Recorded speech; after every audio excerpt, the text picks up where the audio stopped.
Legend of War here, and today we're doing something a little bit different. This save file here was submitted as a Rate Your Doomstack video to cover a Skinwolf Werekin Doomstack. However, I've already covered a Skinwolf Werekin Doomstack before. We already know it's really good, so I'm not going to do that. Now, normally, if I get a duplicate sort of Doomstack sent in, I would just outright tell them I'm not going to cover it, because we've already done it before. But there is something in this army here that is worth taking a look at, and that's Killgore Slaymaim here. This is the first time I've seen this character, so just in case you're not familiar with it, with Norscan, as you progress through the campaign and blow up more settlements, you dedicate them to various gods. When you finish a dedication, get it to 100 points, it locks all the other dedications, and you get a character. 2 of the dedications give you a lord, and the other 2 dedications will give you a hero. So Khorne gives you a hero, Slaanesh gives you a hero, Nurgle gives you a lord, Sinch gives you a lord, among other bonuses, right? So what we're going to be doing in this video here is determining whether or not Killgore Slaymaim, as in dedicating to Khorne, is actually a good choice. So what we're going to do here is I'm not going to fight this battle as a Rate Your Doomstack video. We're going to lightning strike it, because I don't want to go up against 4 full armies and spend 40 minutes on this battle. I want to see what Killgore Slaymaim can do on his own in the battle. So what we're going to do here is go up against just one little army and see what he can do. Because every single one of these dedications are supposed to give you a very powerful character. Now, Khorne's big thing is fight in melee and do like a really good job. So I want to see what he can do, because I haven't seen him before, and I want to see what he can do. So, and if you're thinking, well, we want to see if he can handle 4 full stacks. Well, let's just see how he goes against 1. If he can handle 1 and end up taking like 1,000 damage in total, then we know that he could have taken on 4. We'll just multiply the damage he took by 4, right? But if he can't handle this army, then I'll send in the reinforcements to come and help him out. Alright, so just move these other guys out of the way for now. And let's take a little look at him. So yeah, he's on a Juggernaut. Yeah, I mean, it looks cool and everything. And I'm just going to send him into melee and we'll see how we go. It's on very hard battle difficulty, legendary difficulty campaign. And we're going to see what he can do.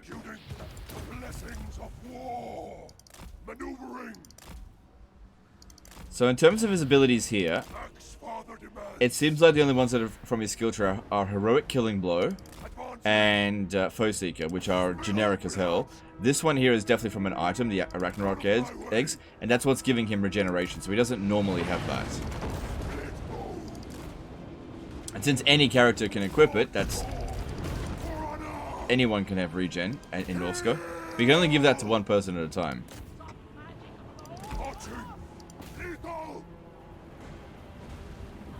Alright, and we'll see how he goes. Thing is, he doesn't have any, like, Mass Effect damaging abilities. Let's have a look at some of his abilities here, actually. So he's a little bit weak against fire. Mark of Khorne. Yeah, that's pretty generic. Hellblade. That is gained from a technology. I'd imagine that all of them have that. Just looking for something like... kind of, like a Mortis Engine effect. No, it doesn't have anything. A lot of resistances here. But I suspect that's actually because of his equipment. So how's he doing? He's already taken a fair bit of damage. Scroll of Leeching. That's not very useful here, but whatever. And yeah, use these Arachnarok eggs. Why not?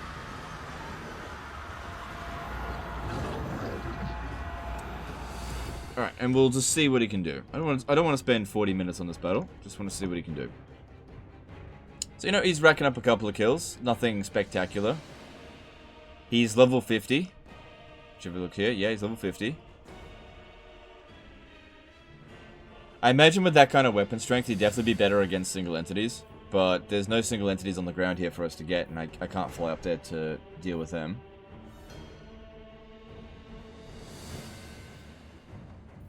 But, like, just comparing his stats to a generic Skinwolf Werekin, right?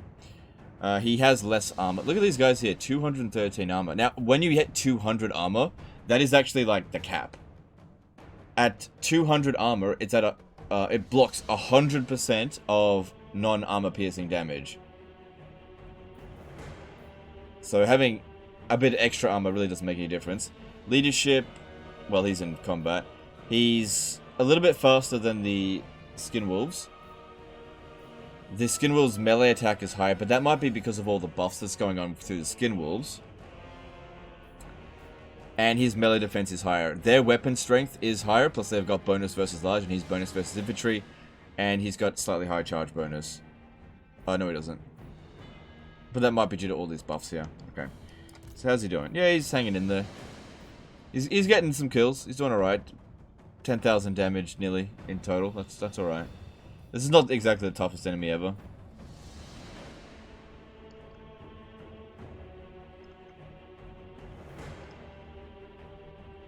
Yeah, he's taking damage to these guys here.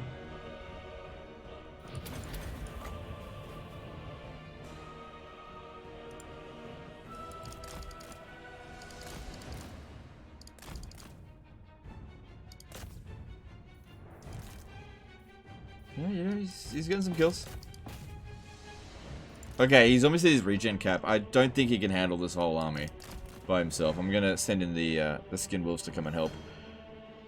Now, based on what the guy was saying, that the real point of this army is all the bonuses that Skin Wolves provide because they all stack on each other. So, like, he's really strong, but he's even stronger when he's surrounded by Skin Wolves. But that's cool. So is any other character. And the thing is with this dude here, as an example,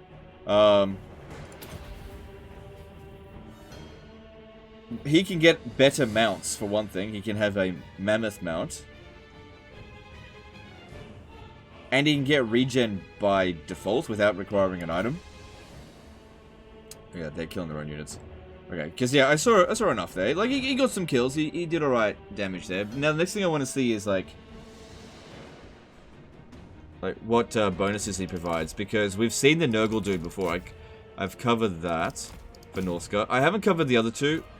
I was working on a save file where I was going to have a look at all of the dedications, but I got sidetracked. And just didn't get around to it. I mean, who here hasn't started a campaign with some goal in mind and then just kind of got fatigued and stopped halfway through it? Happens to everyone. I think part of the problem is because Immortal Empires has so many choice of lords, you're like, well, I've been playing this lord here for 10 hours. I kind of want to try a different lord out. So sometimes the fact that there's so much choice actually makes it less appealing to finish a campaign. Sometimes. It just depends. You gotta have some serious willpower to, like, power through it. Especially if you're kind of not being challenged by the AI.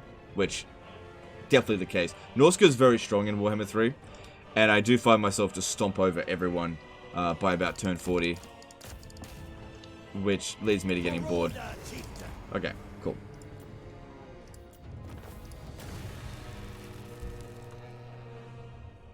See, it was different in Warhammer 2 because I'm not complaining about this, because I like how Norscan plays in Warhammer 3. Okay, none of them got more than 80 kills. You'll understand why that's important really soon. Because I saw they all had Hellblade, right? This guy is providing Hellblade to the entire army, but nobody had it activated. We won the battle before it could activate. It probably would have activated if we went up against 4 armies, but you're not going to get that most of the time. You know, you got 209 kills, that's not bad against, you know, not the world's greatest fighters, but, you know, you did okay. Okay, now let's have a look at him. Because, yeah, if we went up against 4 armies, that battle would have taken us, you know, upwards of 30 minutes. Alright, so we're here to have a look at him. And see what he does. So in terms of equipment, he has the Armor of Destiny, Executioner's Axe, Talisman of Preservation, Arachnarok Eggs, and Scroll of Leeching. That's actually quite interesting because he's not a wizard, and typically speaking, only wizards can equip arcane items. So that, I think, is a mistake on CA's part. The thing is, though, this particular arcane item is practically useless, so it's just not that helpful. So the fact that he equipped it is cool, but there's not really particularly good arcane items. Alright, so, Gift of the Hound. Passive ability, Hellblade, Hero's Army. So if we have a look, what does Hellblade do, right?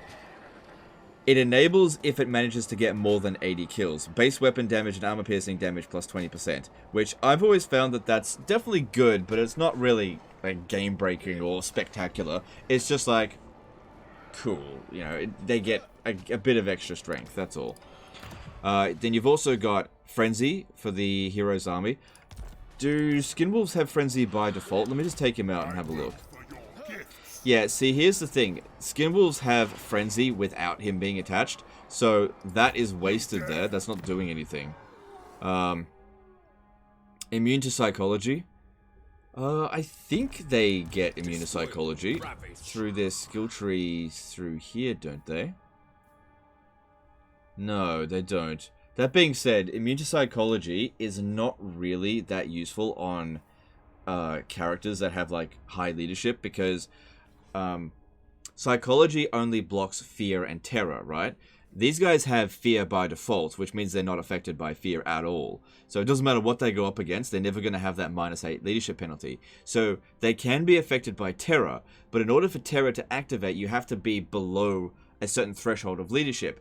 And if these guys here were below that threshold of leadership, they would probably be close to death anyway. So being immune to terror is just not that important for this army. Are you a god? Armor plus 45, that's definitely useful for sure. So if we have a look at their armor without him, yeah. So the way that armor works is that it blocks.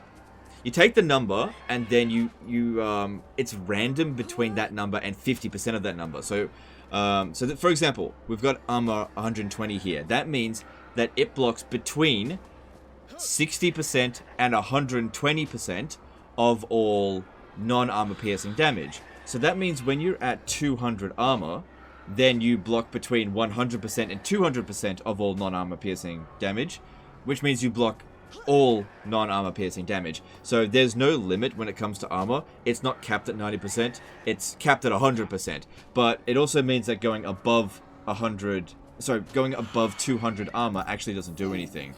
And then the other one provided is base weapon damage plus 10, Hero's Army. That is practically wasted on Skinwolves. Absolutely wasted. Because plus 10 damage to 762, what is that? Like a 1% bonus? 1.5% or something? It's nothing. It's not going to make any difference whatsoever. The Hellblade will make a big difference. But 10 extra base damage, that would be better off attached to a unit of infantry. So base weapon damage increases of small amounts, like plus 10 or whatever, have very little effect on heroes, unless it's a percentage, because they've got such high weapon damage in the first place. But what this would be really useful for is an infantry unit, because every single individual will increase their damage by 10. So for example, if we had a look at a unit of... Let's just have a look here. If we had a look at these Border Champions here, as an example, their weapon strength would go up to 96. But if we have a look at the ratio on that one, you know, their base weapon damage would go up to 36. Like base weapon damage is okay, but armor piercing is definitely better. If we have a look at Marauder Champions, so those are Marauder Champions' great weapons, these ones are the regular ones. So if we had those in the armies, for example, their base weapon damage would go up to 70 and remain the same for armor piercing weapon damage. So while it would give a decent boost to infantry, attaching this to a hero army, I just don't think he's providing much value at all. Here are the things I think he's providing value into this particular army.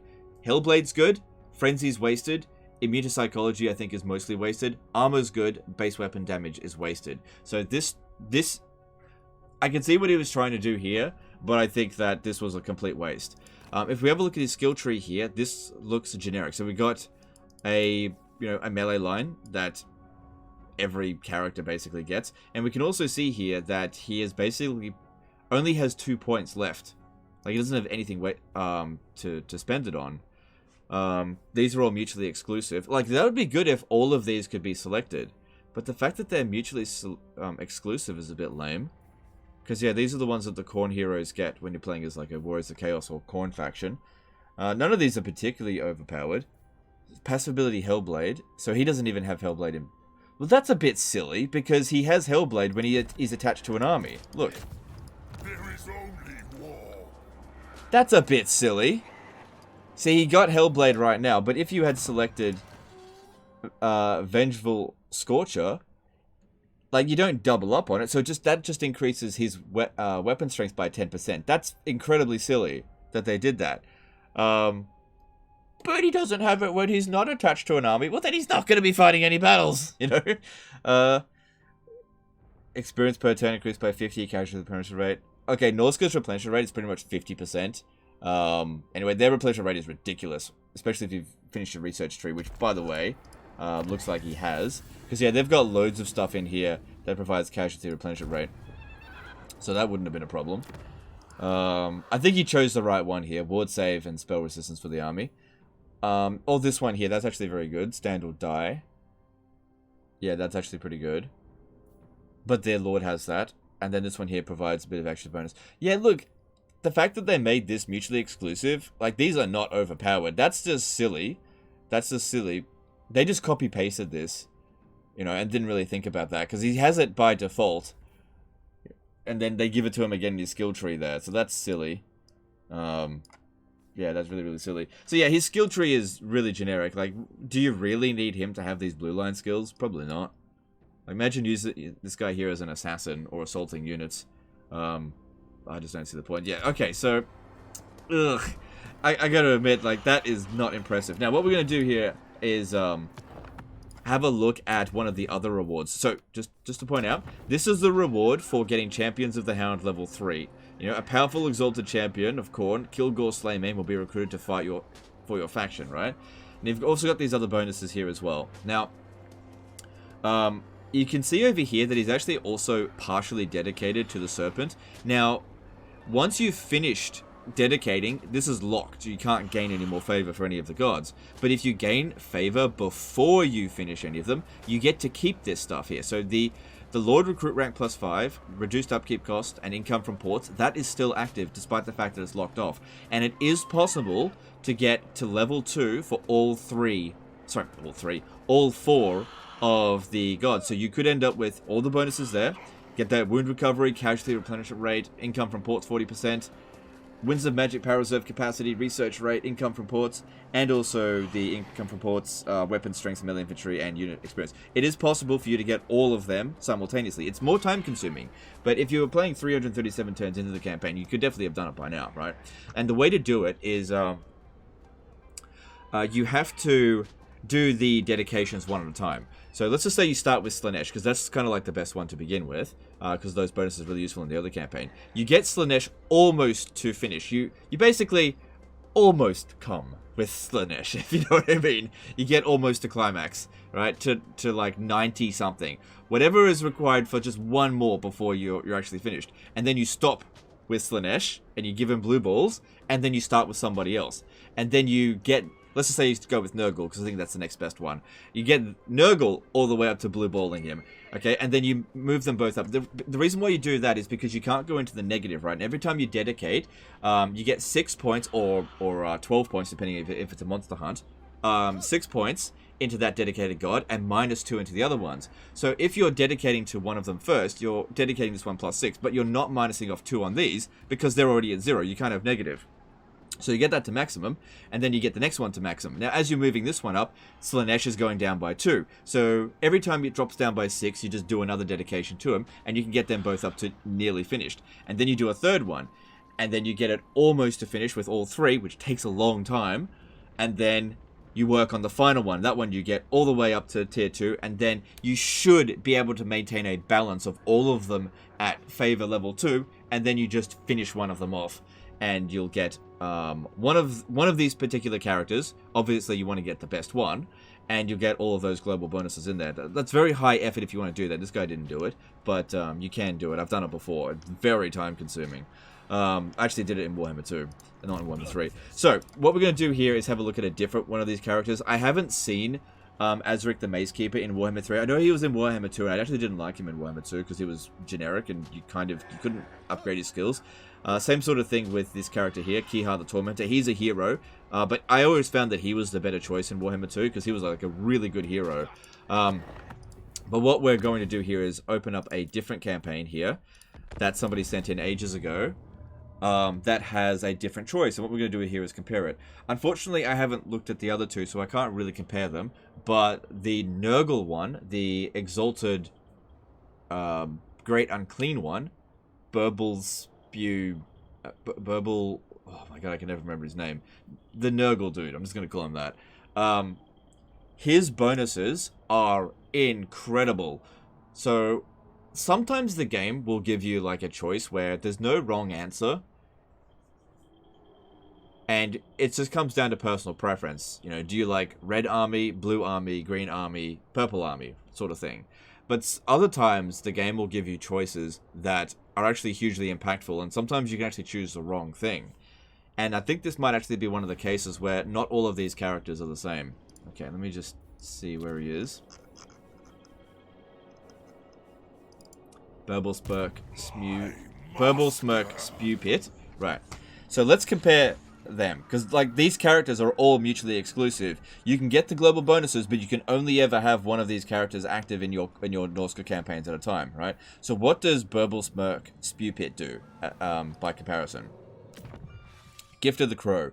Passive ability, horrible regeneration for the Lord's army. So this guy provides regeneration for the entire army and the ability to actually revive entities. So for example, that'll work on infantry units as well. So if you want to give him a bunch of Marauder champions, as long as some of them are alive and the battle's still continuing, they can regenerate their dead combatants. So that's very powerful. Hit points plus 30% all characters. That's a global bonus, right? So if we had a look, the Skinwolf Werekins. Oh my god, look at that dude there. 21,000 health. That dude would normally have 14,000, but because of the extra 30% health this guy's providing, that's just absolutely insane. Let me try to find a Skinwolf Werekin over here, right? So this one's got 8,000 health. It's not even attached to his army, right? When we go back to the other campaign, we'll see how much health it has. Now, we've got to keep in mind here that upgrading health is something that can't be bypassed, right? And what I mean by bypass is like there are various stats that can be bypassed. Armor is one of them. So you've got Kihar the Tormentor. Sorry, not Kihar the Tormentor. What's his name again? Kilgore Slaymaim. He's providing armor. That's like the main thing he's providing to just his army, right? Armor can be bypassed with armor-piercing damage, right? Hit points cannot be bypassed. There is no attack in the game that like reduces your hit points by a percentage amount, with like one exception, with like Marcus Wolfheart's snipe ability. But in that one exception there, there's no, everything does like a static amount of damage, depending on resistances and stuff. So increasing hit points of characters is always going to be beneficial compared to other things that can be bypassed. Like for example, physical resistance can be bypassed with magical attacks. Ward save is one of those things as well that cannot be bypassed, with one exception: Mortis engine attacks that actually can bypass it, since it always ticks like a very small amount of damage per tick. It's not. I don't think it's affected by ward save. I'm not 100% sure about that. So that bonus, 30% extra hit points, all characters. That is one of the best global bonuses that you could get. Period.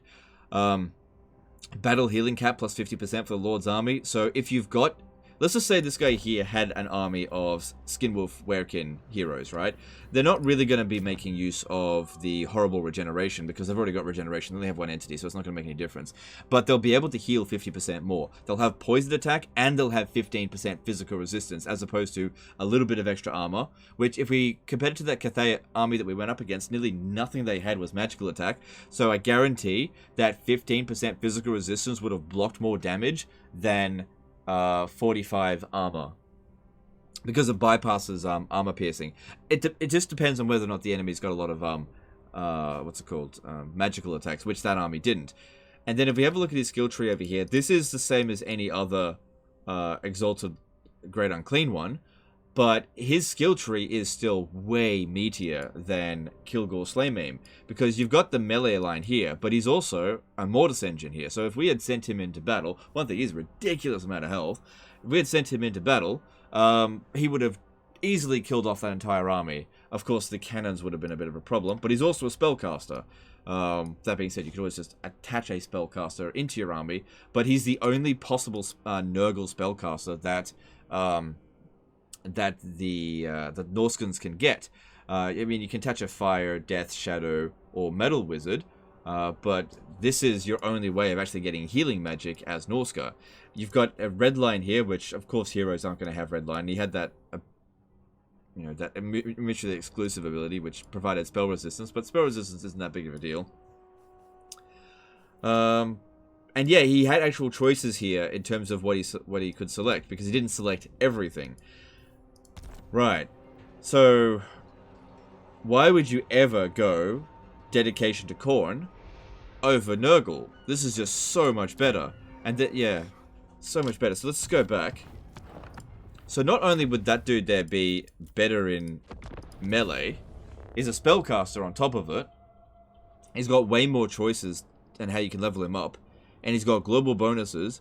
And this guy's bonuses here, while not terrible, don't get me wrong, not terrible, they're just eclipsed by Burble Smirk Spewpit. Absolutely eclipsed by them. And the thing about Kilgore Slaymaim's bonuses there is that most of them are just going to complete waste in this particular army. Because, again, we'll just go through it one more time with it.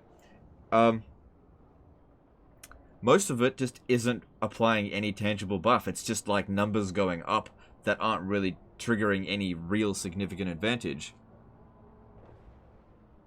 Okay, just waiting for this to load. Should only take a second.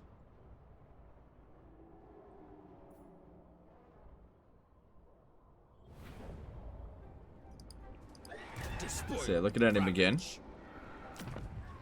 Yeah, like I said, passive Hellblade, that only comes into effect if the character can get 80 or more kills, which they didn't get after fighting one full army. And most of the time in your campaigns, you're not going to be fighting hordes and hordes of enemies. You've got to really sort of set that up. Passive ability Frenzy, they already had Frenzy, so that's wasted. Immune to Psychology, not important unless you've got low leadership unit. So, for example, if you attached him into an army full of basic marauders, okay, then you'd actually get a lot of value out of that. Armor plus 45, that's good, don't get me wrong. Physical resistance is better in my opinion. Base weapon damage plus 10, completely wasted on heroes. Completely wasted. So basically, if you wanted to maximize this guy's effectiveness, you'd want to attach him into an army of basic marauders. So, yeah. I would say that finishing off for Champions of the Hounds is a complete waste. I haven't seen the other two, but it can't possibly be worse than this dude. Like, he is really bad for, like, an endgame reward. So, yeah, having a look over here as well, we can see this one here has got 6,500 health. So, Burble Smirk Spewpit was providing 1,500 extra health, which means their regeneration will be that much faster because it's a percentage base, and also it'll give them even more regeneration. Even if he's not attached to the army, all of your armies are going to be benefited by Burble Smirk Spewpit just being active. Or not even being active, you could just not keep him attached to an army. I don't know why you wouldn't, he's like amazing. But the more armies you have, the more he's affecting your entire faction. This guy is not. So yeah. In summary, this is a strong Doomstack, but like I said, I didn't want to make this a rate your Doomstack video because it's we've already done Waken. They're a very strong unit. We just don't need to do it again. My recommendation: do whatever you want, but if you're looking for raw power, don't choose Khorne, because it seems like this guy here was just an afterthought.